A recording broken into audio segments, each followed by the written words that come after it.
Hello there, ladies and gentlemen, and welcome to another episode of CookieCast. Today on CookieCast, it's the football podcast. That's right, Paul's back, and he's bringing you the football. Now, I'm reliably informed that somebody authorised Paul to go on holiday. I don't know who, because it certainly wasn't me, but, you know, I guess that's a thing. So that means there'll be no football podcast next week, but Paul has got you covered. That's right. Double bill all in one. That's it right here. Covered off a couple of weeks of the football so that you are not left hanging. Yes. Before we get started, please do consider like, share, subscribe and comment. Leave a review where you can leave a review. Share that podcast around, people. Come on, do it. Share it around. Right, enough from me. Let's hear from Paul. Here we go. This is CookieCast, the football podcast.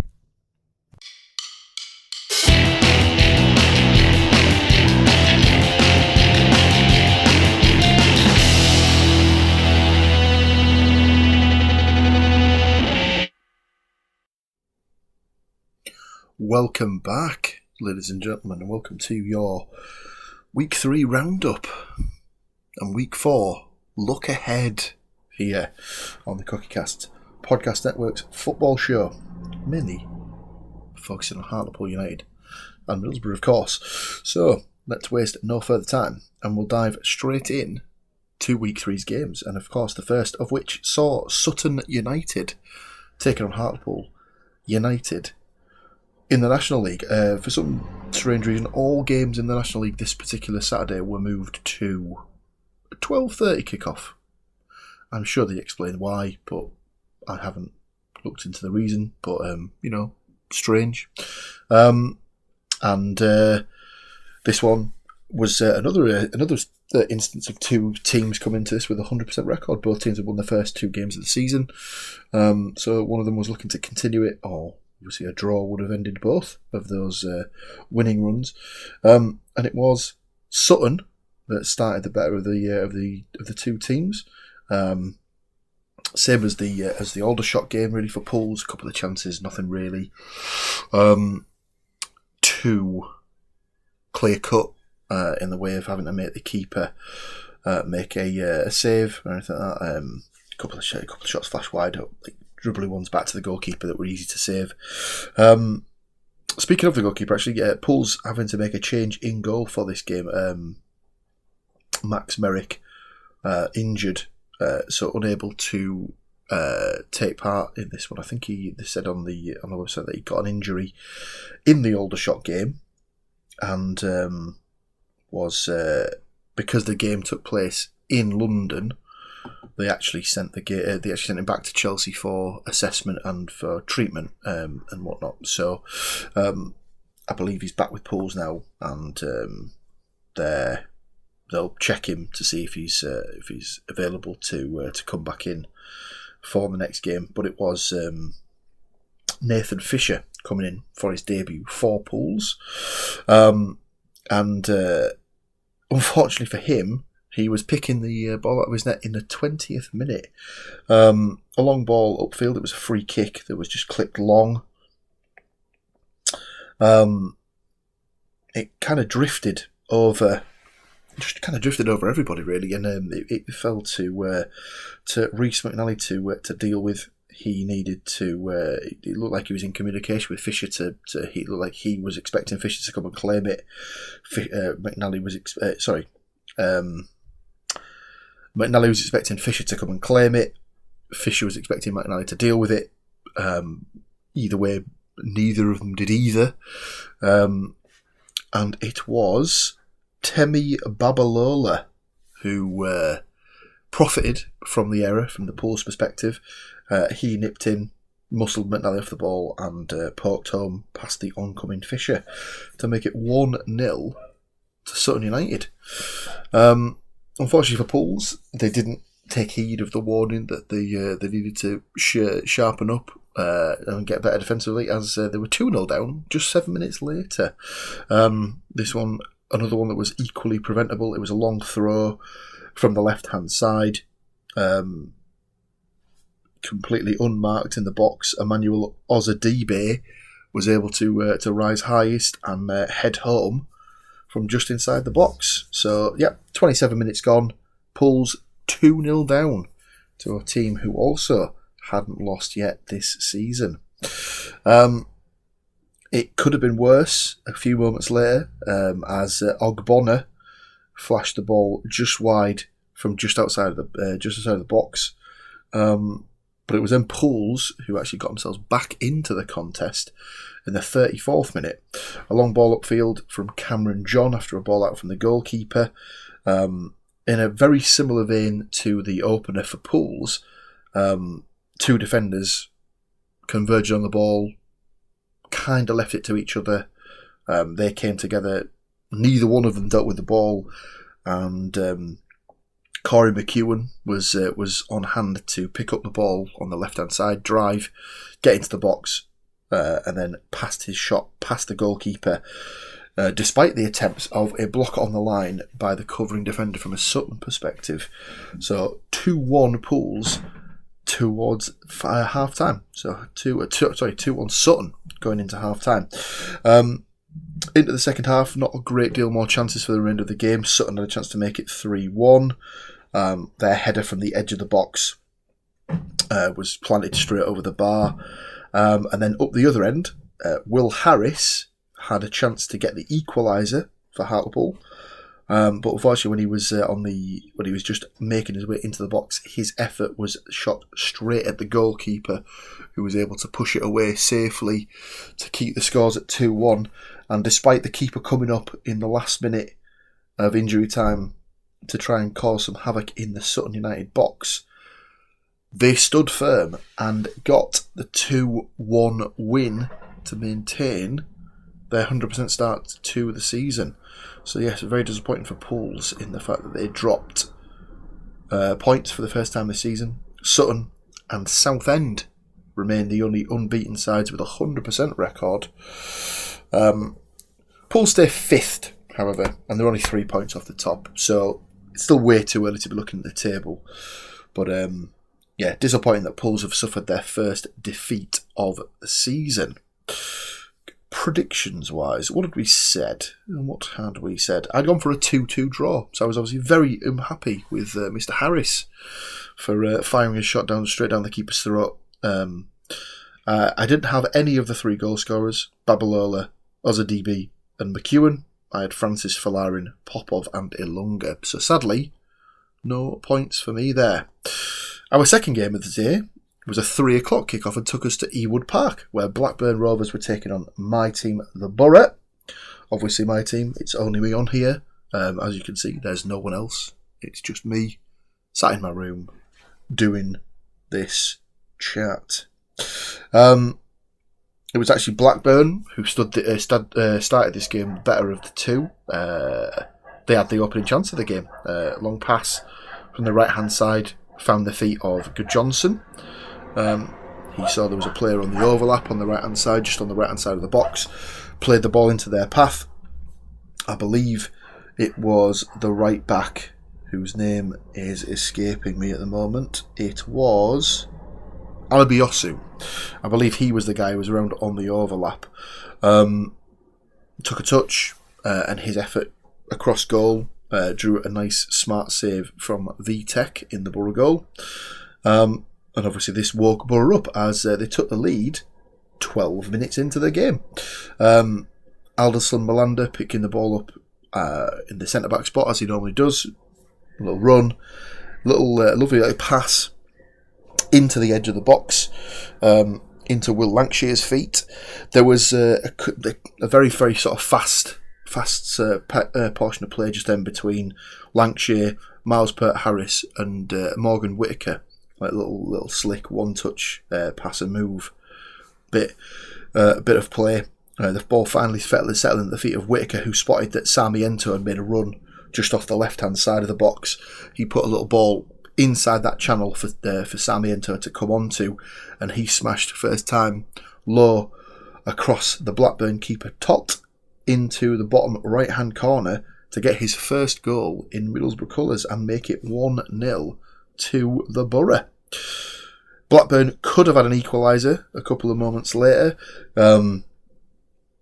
They were indebted. Borough were indebted to Luke Ayling, who'd managed to get himself back on the line to block an almost certain goal from the attempted shot from Morishita inside the box. It was a good effort, cross from the left. Like I say, Ayling had spotted the danger and had dropped back into cover. The shot came in from Morishita on the volley, and Ayling was able to get the ball back out to safety.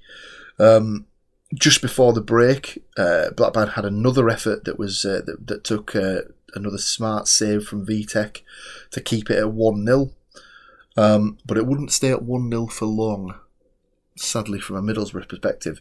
I haven't seen this in any of the other highlights that I've watched, but apparently, according to Sky Sports, certainly the Sky Sports news coverage of the game at 3 o'clock, Chris Boyd and Mike Dean were adamant that Borough should have had an absolute stick-on penalty in about the 48th minute. And as seems to be the case with most things these days, Blackburn went up the other end, got a corner, and it was from the corner in the 49th minute that they got the equaliser. The unmarked Johnson, running in from the edge of the box, got to about the 6-yard area, through a crowd of bodies, and his header was pretty bullet point. And 1-1, not good. Borough conceding goals quite easily at the moment, so they'll need to stamp that out in the coming games to see if they can get some more positive results. Borough almost retook the lead when a header from Miles Peart-Harris, just outside the 6-yard box, down to the left-hand side, keeper's right. It was Tott who actually managed to get down neatly to tip it round the post. And unfortunately for Middlesbrough, it was Blackburn who got the decisive third goal. Ball from the left-hand side was played back to Todd Cantwell, whose clipped shot come cross into the box was dealt with by Vitek. He pushed the ball away. Unfortunately, it was only into the path of Ali Biosu, who was up from right back. His clipped ball back in saw Cantwell arriving from the edge of the box, and he thumped the header past a helpless Vitek from about 8 yards out to make it 2-1 to Blackburn, and that is how the game finished. So very disappointing. 2-1 away losses in the space of 2 hours. I'd gone for a 1-1 draw in the predictions, and I had gone for a good Johnson goal, but I'd also gone for Castledine to score for Middlesbrough. So sadly, if you're in the world of hypothetical points, just the one for me there. And our third and final game of the week took us into the League Cup, and following Middlesbrough's 1-0 win over Wrexham in round 1, they were rewarded with a trip to Doncaster Rovers in round 2. And we're looking to get revenge for a 5-0 humbling in the first round of last year's competition.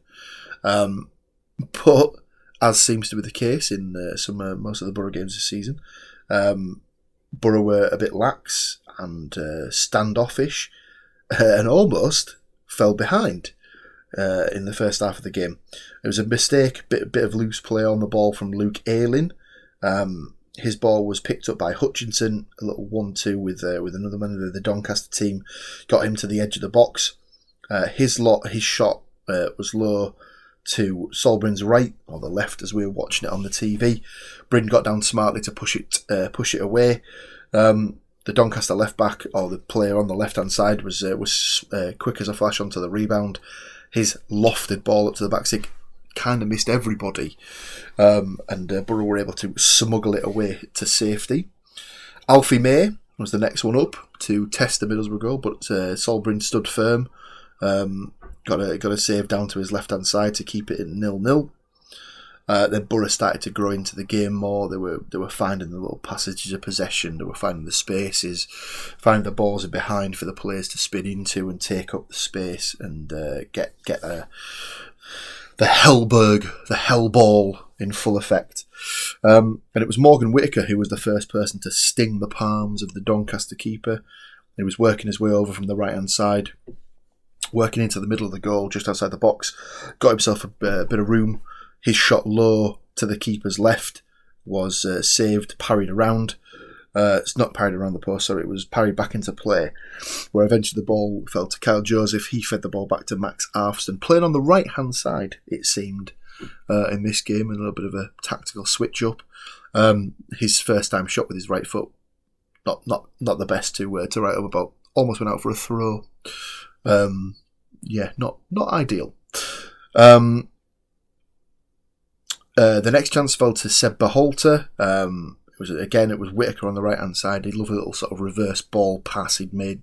He'd seen that Berhalter had made the run into the edge of the box. Berhalter got the ball.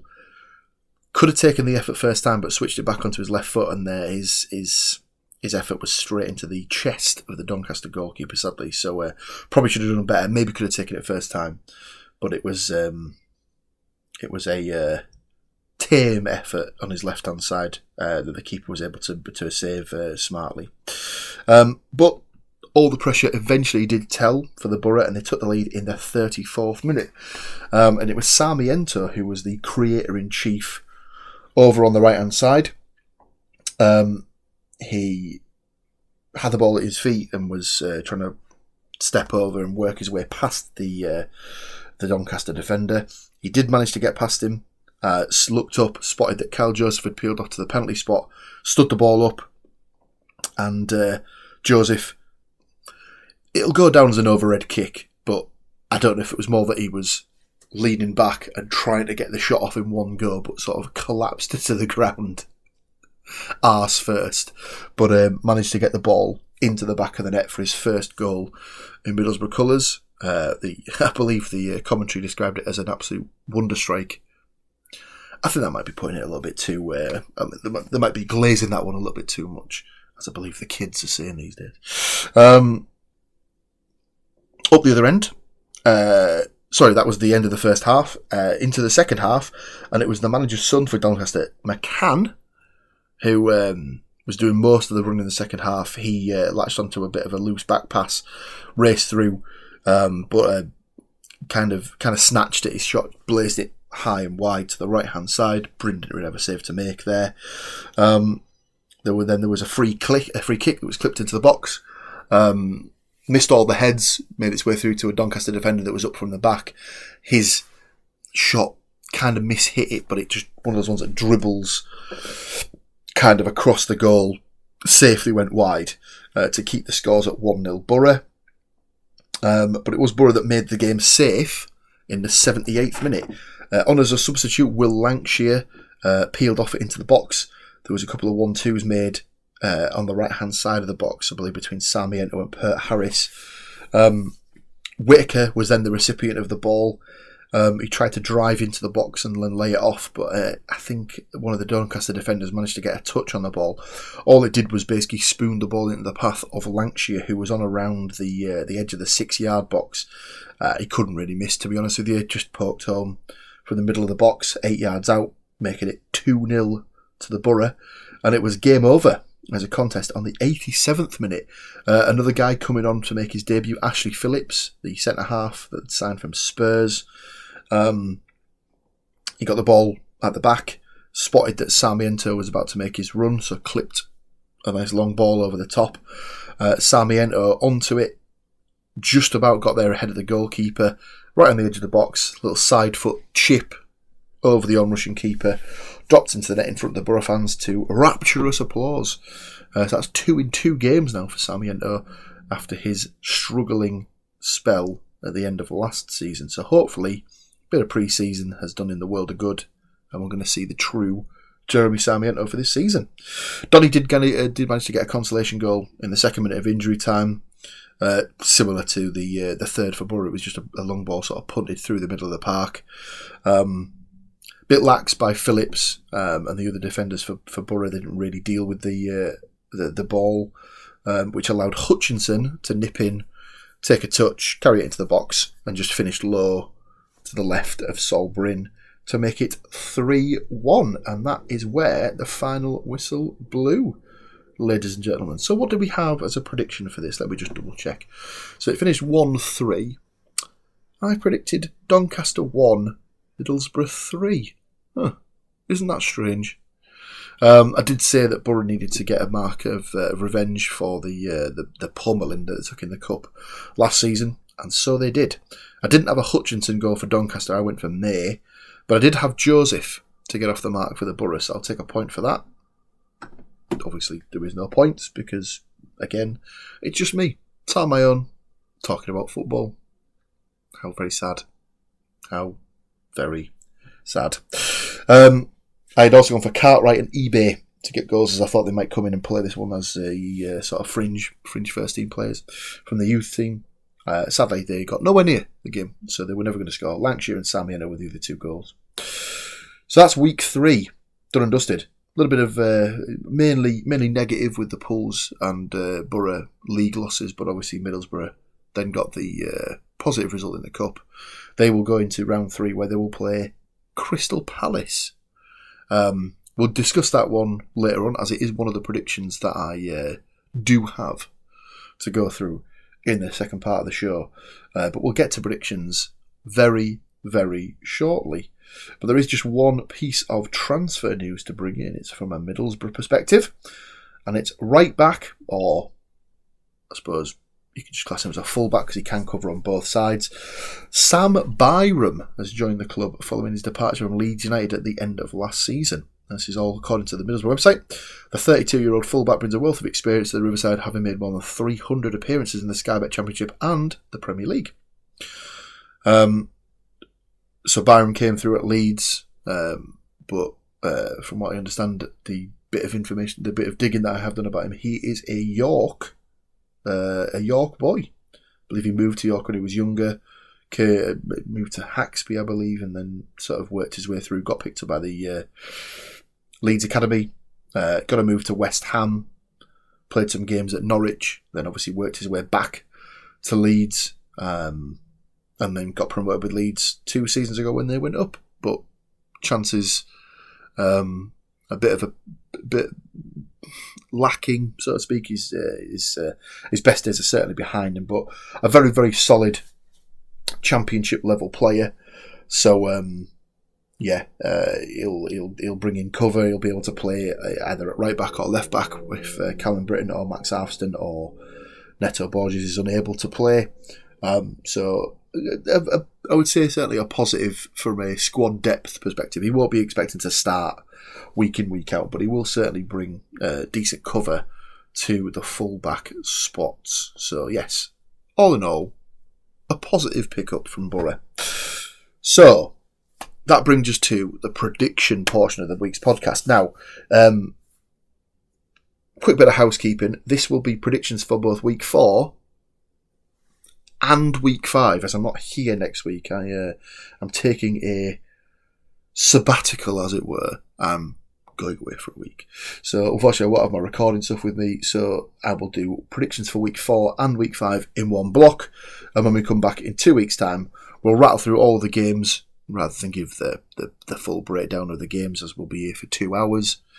And then we'll get right back in with predictions for week 6. So, the first game of week 4 takes place on Friday night and is a National League fixture where Hartlepool United will take on Eastleigh. So we'll look at the league table. Let's see where Eastleigh are. I think Eastleigh were looked at as a pre-season potential relegation candidate. How they've done so far, let's find out together, shall we? So, Eastleigh, where are you? Where are you? Oh, they're actually doing quite well. They're doing the same as Pools. They've won 2 and lost 1 of their opening 3 fixtures. So it'll be interesting to see how Pools cope up against Eastleigh. I have gone for a 2-0 home win. I've gone for a goal apiece for Harris and Popov. I do feel that Popov might score fairly soon. If he plays, obviously, his place has been taken the team by Corey McHugh in the last couple of games, I do believe.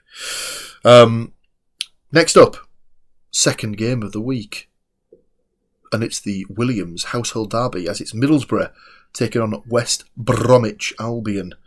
This one, 12:30 on Saturday afternoon, live on both Sky and ITV1, for those of you who are watching who don't have access to the Sky Telly box.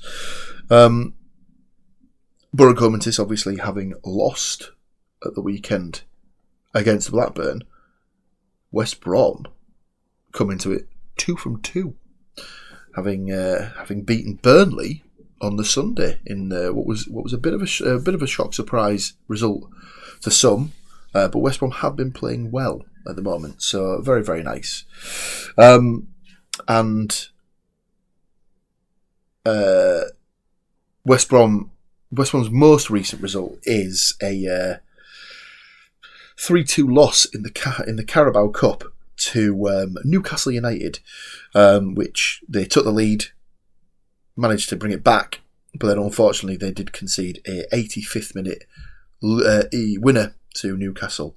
So we'll see how we go. But as comes to the game, my prediction is a 2-2 draw to keep all things nice in the family. You know, keep a bit of calm and clarity, and no arguments and stuff like that. So I've gone for a Lancashire and Sarmiento goal apiece for the Borough, and then I've gone for Jimmy J Morgan and Price to score for West Brom. Price did score the 2 goals for West Brom in the Cup. Isaac Price, I was going to say. I'd forgotten his first name for a second there, but it is Isaac Price. A very good player, and Jimmy J Morgan is a pickup from Chelsea, from their academy, and does look to be quite the player. So the West Brom might have got a bit of a bargain on their hands there. Third game of week 4 is a Monday. It's a Monday night game. Oh, is it a Monday night? No, it's not. It's a Monday afternoon game because it's Bank Holiday Monday. Of course it is. That's the reason why all the games have been moved to the Friday evening from a National League perspective, because they're using advantage of the Bank Holiday Monday and everyone's playing at 3 p.m. That is the reason why we have a Friday 7:45 kickoff. I knew there was a reason. I knew I would get to it eventually. So, the Hartlepool United game on Monday sees a FC Halifax Town, although it's disappeared. It's disappeared off my Sky Sports news, or Sky Sports scores app, which is disappointing, but I have got the result here. Or I've got the prediction, here. So, I have gone for Hugill to score for Halifax, and Hugill to score for Hartlepool, as that was a nice little both sides thing that I saw was a bit of an anomaly. So yes, but I've also gone for Harris to score for Hartlepool, as he obviously played for Halifax last season. There was a bit of a dispute, shall we say, about his registration with Hartlepool United. Halifax weren't happy. They claimed to have his registration. That's obviously now played out, and Pools are indeed the place where Harris will play his football this season. So yes, I've gone for Pools to win that one 2-1. And the final game of week 4 is a Wednesday night fixture and sees Burnley taking on Middlesbrough. Burnley, of course, lost against West Brom in their last game out, and then lost in the Cup on the road to Bradford on penalties. However, in all my time supporting Borough, in the games that have been played at Turf Moor, I don't think Borough have ever got a win there. So, in that regard, I've gone for a 1-1 draw. I've gone for Aaron Ramsey to score for Burnley, because he had a loan spell at the Borough, so will obviously score. And I've gone for Morgan Whittaker to open his account for the Borough for the season. So that takes us into week 5, but again, I'm going to do the predictions now so that they're there, and you've got them, and then we'll come back in a couple of weeks' time. We'll go through all the games in one go. Saturday, again, let me just double check it. I believe it's a 3 o'clock kickoff, but I will just double check. Talk amongst yourselves, obviously. It is indeed a 3 p.m. kickoff, and sees Queen's Park Rangers versus Middlesbrough. I have gone for a 2-1 away win. I've gone for Elias Chair, however you pronounce it, Elias Chair, to score for QPR. And I've gone for a Pert Harris Lancashire goal apiece for the Borough. Second game from the Saturday sees Hartlepool United taking on Woking, and I've gone for Jack Nolan to get the only goal of that game. And finally, this should have been Millwall versus Middlesbrough in the league. However, due to an anomaly with the League Cup, they did a pre-draw for the teams that are involved in Europe, which was Arsenal, Man City, Manchester United, Liverpool, Aston Villa, Crystal Palace, Sunderland and Bournemouth, because they're involved in Europe and they couldn't guarantee when the Conference League teams would start, and Brighton, sorry I'd forgotten about Brighton, they had to do a preliminary draw involving those 8-9 teams, and any of the teams that were drawn against them may have to have their fixtures moved depending on what happens. Borough Palace is one of those fixtures, so has been moved to Wednesday the 8th of September. And he says Tuesday the 8th of September? Tuesday the 8th of September, I do apologise. Tuesday the 8th of September. So now, rather than Borough playing Millwall, they will play Crystal Palace in the League Cup. Sadly for Borough, I've gone for a 2-0 Crystal Palace win, and I've gone for Jorgen, Strand, Larsson to score both. He was linked with the Borough in the past, when they were back in the Championship. Apparently was very much interested in the move. Nothing ever materialised. He got a move to Celta Vigo, which at the time I believe were a La Liga team. Got lots of money. Can't really complain. Did better for his career. Got his move to Wolves and now plays for Crystal Palace. So because he was obviously linked to the Borough at some point in the past, he obviously has to score against us. So I've gone for that as my prediction, ladies and gentlemen. Which brings us to the end of week 4/5's predictions. And all that's left for me to say is thank you for listening. Thank you for watching.